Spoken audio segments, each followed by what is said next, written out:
معزز ناظرین السلام علیکم۔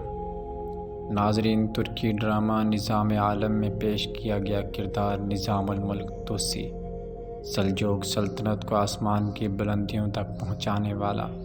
سلجوقی سلطنت کے وزیر نظام الملک طوسی کون تھے؟ نظام الملک طوسی، جن کا اصل نام ابو علی حسن ابن علی طوسی تھا، آپ 10 اپریل 1018 کو ایران کے علاقہ طوس کے قریب ایک گاؤں ردکان میں دہقان قبیلے میں پیدا ہوئے۔ علاقے طوس کی نسبت سے آپ کے نام کے ساتھ طوسی لکھا جاتا ہے۔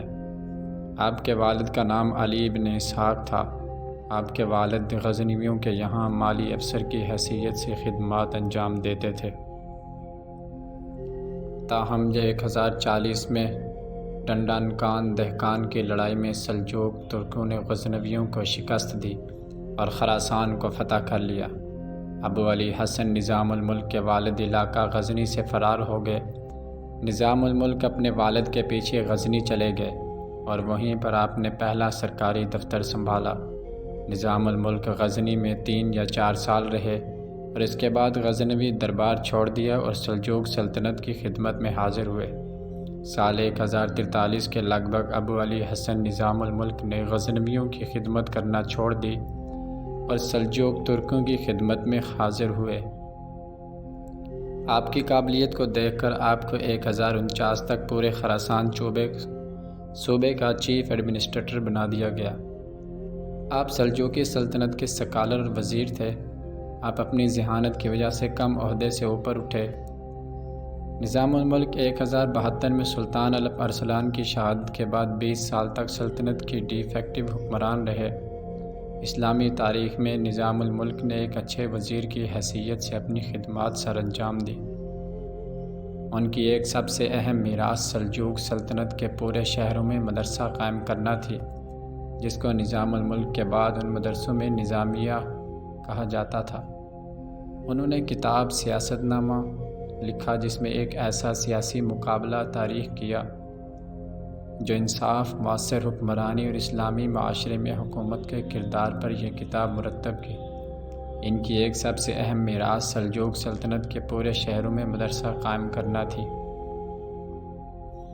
جب تغرل، جس کی کوئی اولاد نہیں تھی اور رائے نامی شہر میں انتقال کر گیا، تو اس کے بعد اس کے بھتیجے سلیمان نے اس کا مقابلہ کیا، جس کا مقابلہ الپ ارسلان نے کیا تھا۔ یہ دونوں ہی ان کے بھائی چاغری کے بیٹے تھے۔ اس کا کزن کوتالمش، جو دونوں ہی اپنی انتخابی مہموں میں ایک اہم حصہ رہے تھے اور بعد میں ینال کی بغاوت کے حامی، نے بھی ایک دعویٰ پیش کیا۔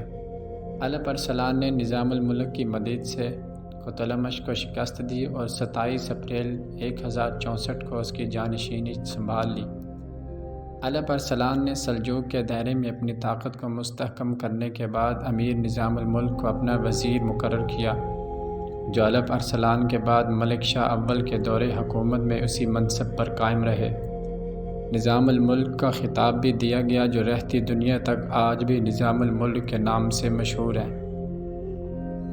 الپ ارسلان کی طاقت فوجی دائرے میں کھڑی رہی اور اس کے گھریلو معاملات نظام الملک نے سنبھالے۔ انہوں نے الپ ارسلان اور ان کے بیٹے ملک شاہ اول کے فوجی سلطنت کی حکومت کے دوران سلطنت کی خصوصیات اور اس کو مضبوط بنانے والی انتظامی تنظیم کی بنیاد رکھی، جو سلجوق شہزادوں کے زیر انتظام تھا۔